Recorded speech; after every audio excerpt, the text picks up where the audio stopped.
हयात लेके चलो, कायनात लेके चलो, हयात लेके चलो, कायनात लेके चलो, चलो तो सारे ज़माने को साथ लेके चलो।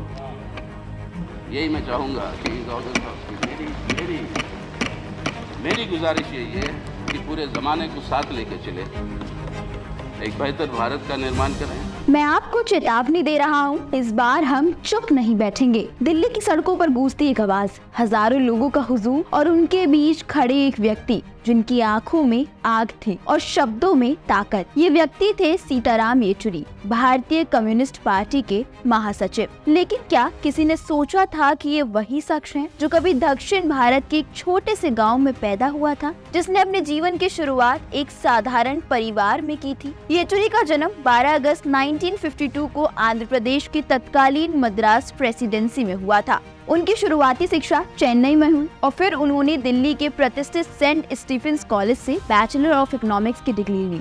कॉलेज के दिनों से ही उनकी रुचि राजनीति में थी और वे छात्र आंदोलन में सक्रिय रहे। 1974 से 1975 में आपातकाल के दौरान येचुरी ने सरकार विरोधी प्रदर्शनों में हिस्सा लिया और गिरफ्तार भी हुए। इस दौरान उन्होंने जेल में कई महीने बिताए। आपातकाल के बाद वे सीपीएम में शामिल हो गए और धीरे धीरे पार्टी में अपनी पहचान बना ली। 2005 की एक शाम पार्टी के दिग्गज नेता प्रकाश करात ने महासचिव पद से इस्तीफा दे दिया था और अब ये तय करना था कि इस नाजुक समय में पार्टी की कमान किसे सौंपी जाए। कमरे में मौजूद थे नेताओं की नजर एक व्यक्ति पर टिकी थी, सीताराम येचुरी। वे जानते थे कि अगर उन्हें ये जिम्मेदारी मिली तो उनके कंधे पर न सिर्फ एक पार्टी बल्कि एक विचारधारा के भविष्य का बोझ होगा। कुछ देर चर्चा के बाद फैसला हो गया। सीताराम येचुरी को सीपीएम का नया महासचिव चुन लिया गया। जैसे ही ये घोषणा हुई, कमरे में तालियों की गड़गड़ाहट गूंज उठी।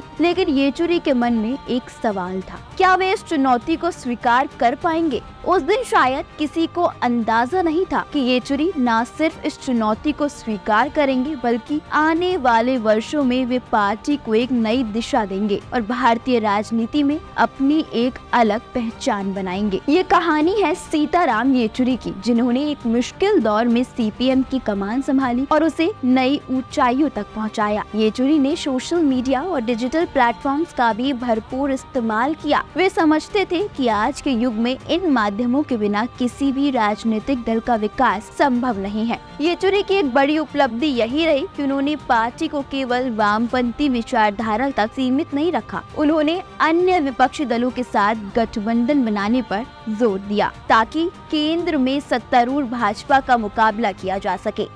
उनकी इस रणनीति ने कई राज्यों में सीपीएम को मजबूत किया। हालांकि येचुरी के नेतृत्व में भी पार्टी को कई झटके लगे। 2011 में पश्चिम बंगाल में 34 साल के शासन के बाद सीपीएम की सरकार गिर गई। केरल में भी पार्टी को उतार चढ़ाव का सामना करना पड़ा, लेकिन येचुरी ने हार नहीं मानी और लगातार पार्टी को मजबूत करने के लिए प्रयास करते रहे और उनके प्रयास ये जारी भी रहे। येचुरी की खास विशेषता यही रही है कि वे हमेशा जनता के मुद्दे पर ध्यान केंद्रित करते रहे हैं, चाहे किसानों की समस्या हो या फिर बेरोजगारी का मुद्दा। येचुरी ने हमेशा इन मुद्दों को उठाया और सरकार को घेरा। निष्कर्ष के तौर पे कहा जा सकता है कि सीताराम येचुरी ने कठिन समय में सीपीएम की कमान संभाली और उसे नई दिशा दी। उन्होंने न केवल पार्टी को बचाए रखा बल्कि उसे आधुनिक समय के अनुरूप ढालने का प्रयास भी किया। येचुरी की विरासत यही रही है कि उन्होंने पार्टी को एक नया दृष्टिकोण दिया, उसे 21वीं सदी की चुनौतियों के लिए तैयार किया।